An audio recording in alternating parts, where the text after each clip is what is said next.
เป็นห่วงทุกคน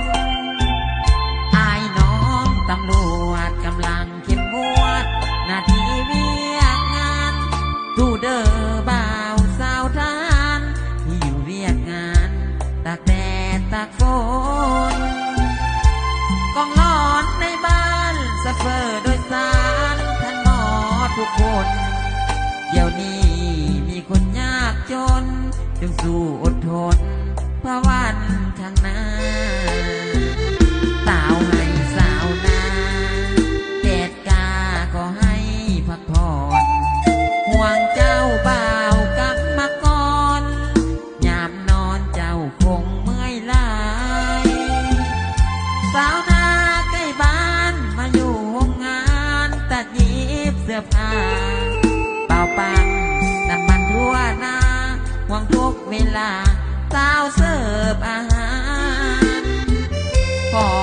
ฝากเสียงเพลงกล่อมบรรเลงคนอยู่ใกล้ทินถ้าหากวันใดได้ยินจึงหวนคืนทินกลับมาเฮือนสานพ่อแม่พี่น้องคอยท่าสลอ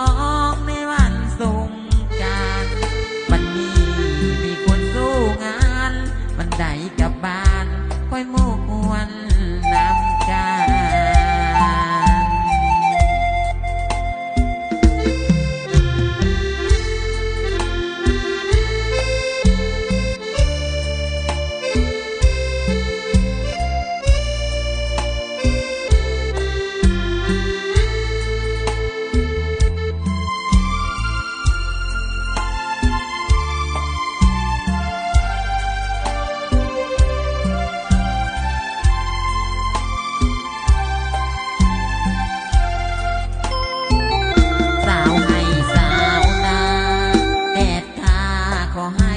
พักผ่อน